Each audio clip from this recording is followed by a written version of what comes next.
Welcome to the Speaking Your Lingo podcast, where my goal is to help this generation think well. My name is Shane Lingo, and today you're listening to part 2 of a series that I'm calling The Human Element: Biographical Perspectives. On today's episode, we're continuing our previous conversation as we looked at the fascinating life of Frederick Douglass.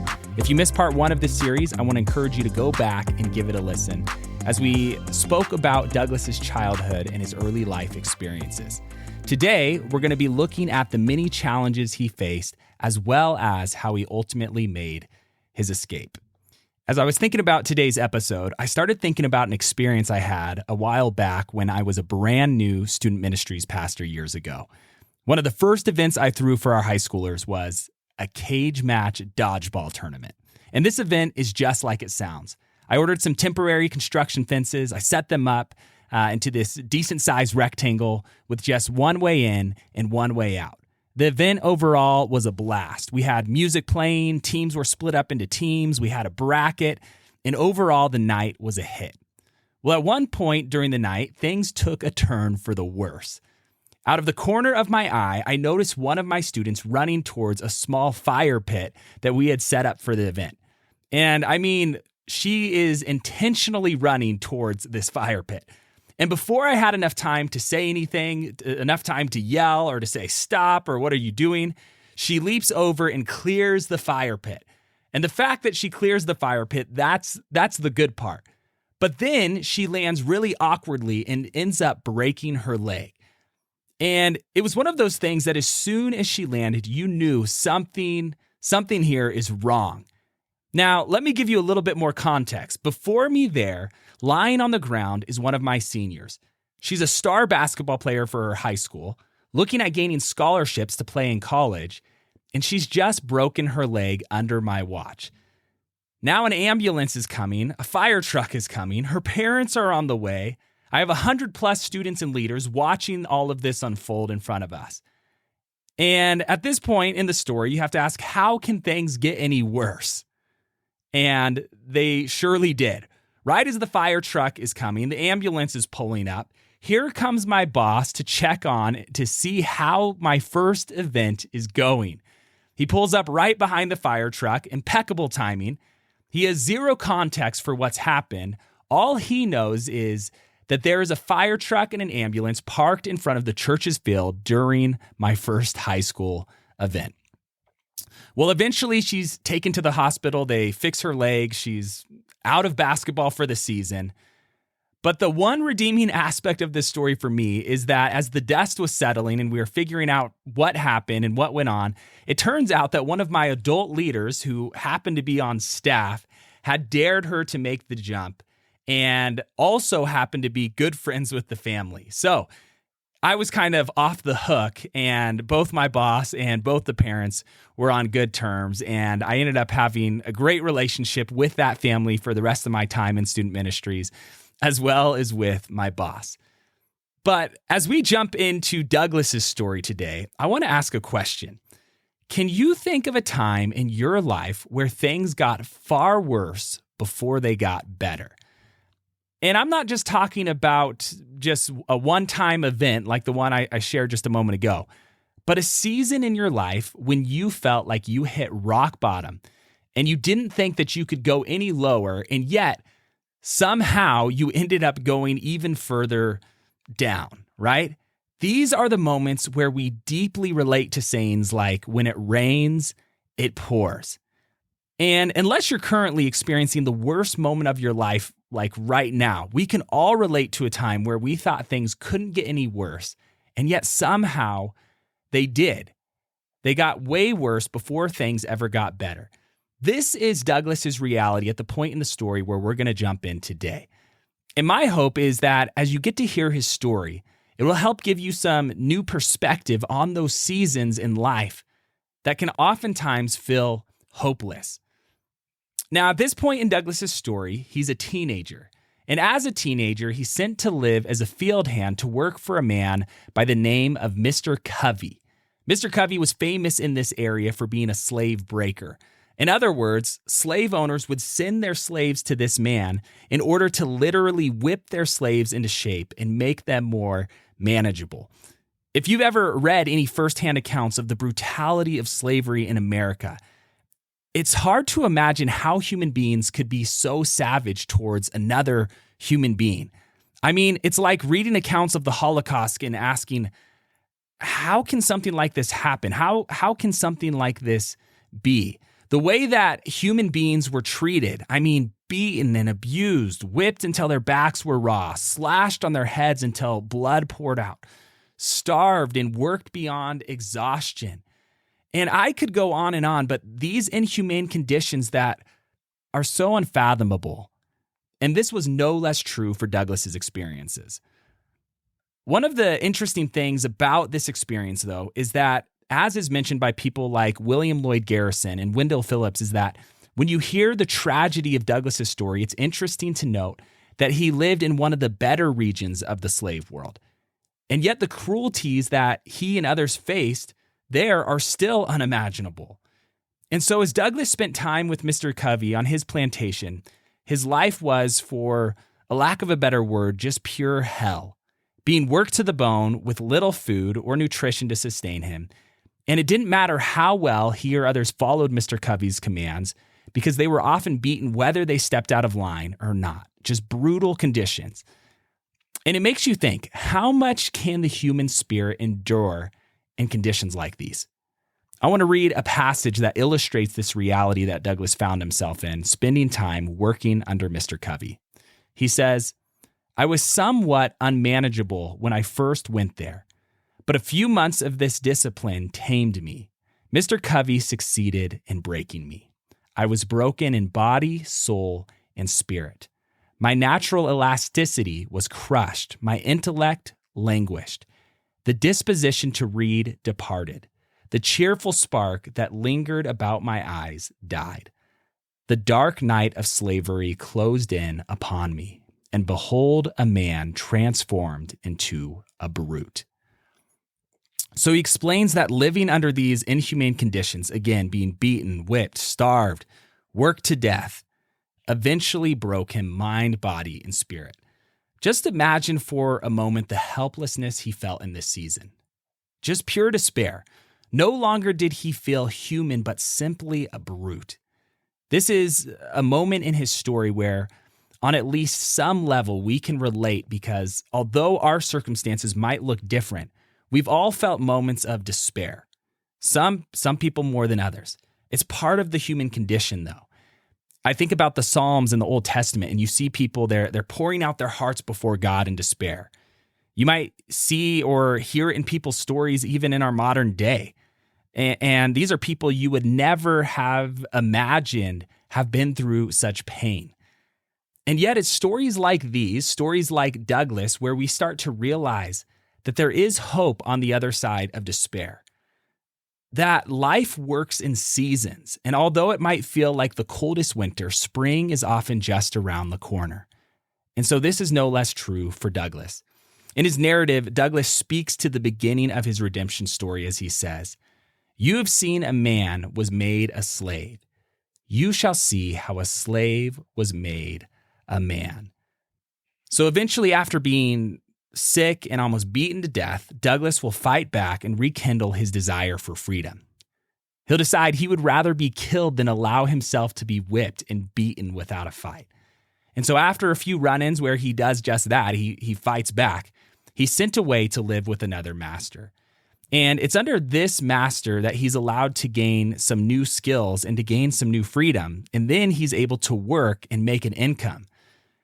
This income he still had to pay to his master, like he didn't get to keep the money, but as he explains, it gave him this sense of freedom that he had never experienced before. And so although his life is much better under this new master than it was under Mr. Covey, he now realizes he's still not free. That the law, that society, they say that he's still owned by another man. And this was true as long as he stayed in the South. And this point actually brings us to the quote of the day. So as always, as I read it, I want you to guess who said it. And this, just to give you a little bit of a hint, this is someone that I've talked about before on the podcast. That's as far as I'll go. But he said this, A man cannot but suffer when his whole life is defined beforehand for him by laws, which he must obey under the threat of punishment, though he does not believe in their wisdom or justice, and often clearly perceives their injustice, cruelty, and artificiality. Take a moment, think about it. Guess who said it? If you guessed 19th century Russian author Leo Tolstoy, then you are correct. Now, just think about how well this quote defines the life of Douglass and many other slaves during the 1800s. And let me read it again. And thinking about it under that context, a man cannot but suffer when his whole life is defined beforehand for him by laws, which he must obey under the threat of punishment, though he does not believe in their wisdom or justice and often clearly perceives their injustice, cruelty, and artificiality. See, as a slave, your whole life was defined by these laws that treated you as a piece of property. And it's hard to blindly follow laws that you know are not good for society. Laws that you know are at the most fundamental level are just unjust. Laws that cause your fellow countrymen to suffer. It's hard to be in a society where you have to follow such laws. And so Douglass, understanding this to be true, finally plans his escape to the North. And I want to talk about his escape. Now, he had a few failed escape attempts in the past, but I want to talk about the final one.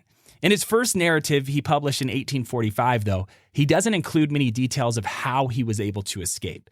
And this was on purpose. The reason he left out these details is because he wanted to protect those who had helped him to escape. He also didn't originally share this information because he wanted to keep the slave owners in the dark to all of the methods that the slaves and abolitionists used when they were escaping. So it's not until later in 1881, in his narrative, Life and Times of Frederick Douglass, that he actually finally describes in detail how he was able to escape. So with the goal of eventually making it to New York, Douglass borrows a friend's sailor's protection pass. And the way these papers worked was that they created a way to verify a person who held the papers and was a way to make sure that they were indeed a free sailor. The papers had been stamped with an American eagle, which showed the appearance of an authorized document. Douglass had borrowed these papers from a friend who happened to be a free African-American seaman. But the problem for Douglass was that he actually didn't match any of the description of the friend who the papers were meant for. But even so, Douglass planned to use these papers to make his escape. So dressed in his best sailor's uniform, a red shirt, a sailor's hat, and a black cravat tied in sailor's fashion, carelessly and loosely around the neck, he gets ready to board a train. Now imagine at this time, I bet his heart is beating, right?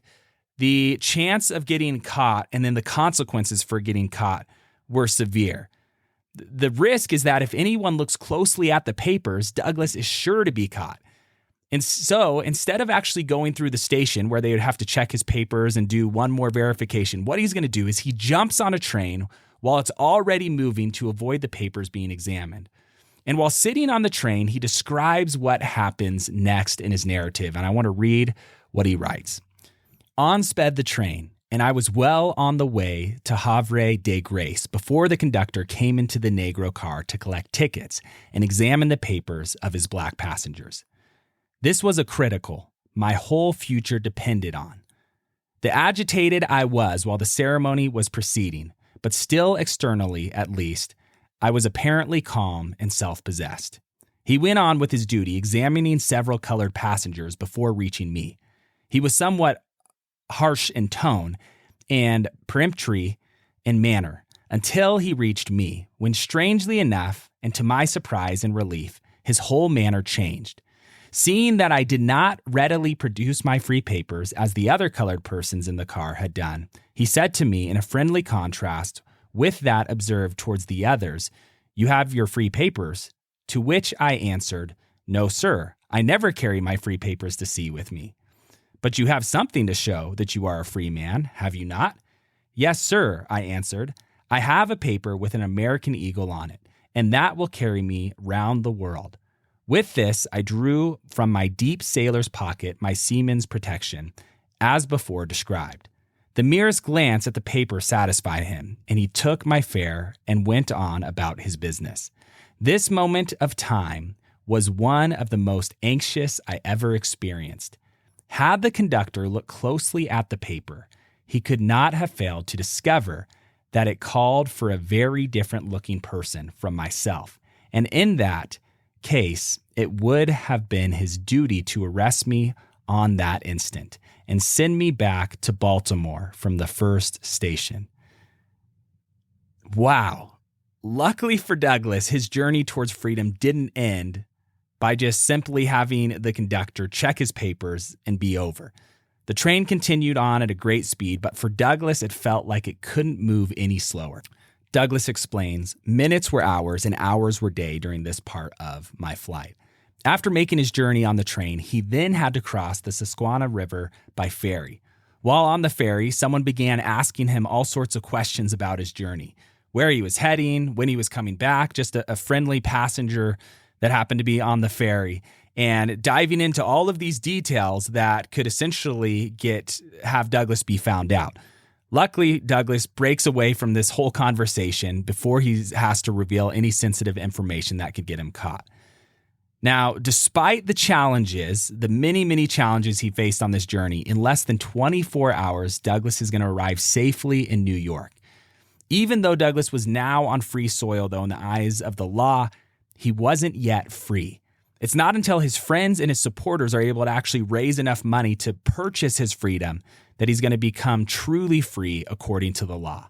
Eventually, Douglass will land in New Bedford, Massachusetts, where he will decide to officially change his name to Frederick Douglass. So you might ask, what did Douglass do after he gained all of this freedom? Well, in Massachusetts, he began his journey as a minister, and he's going to use his gifts and his skills and all of his experience as an abolitionist to fight for his brothers and sisters who are still in bondage. With that, we're going to pause today. And as we get ready to wrap up today's episode, another question you might be interested in is, what were Douglass's views on faith, Christianity, and the Christian church, especially after his experience with slavery? And this is a question we're going to be answering on the very next episode as we finish our final look at Frederick Douglass in this series. We have a lot more episodes coming up that I'm really looking forward to, including this next one as we get to wrap up the life of Frederick Douglass. With that, I hope that you've enjoyed this episode, and I want to remind you to make sure, if you haven't done so already, to subscribe to this podcast. Make sure to give it a follow, share it with your friends and family, and if you've enjoyed listening to this podcast, make sure to leave a review. All of this goes a long way. As always, until next time, I want to say thanks for listening, and I'll see you on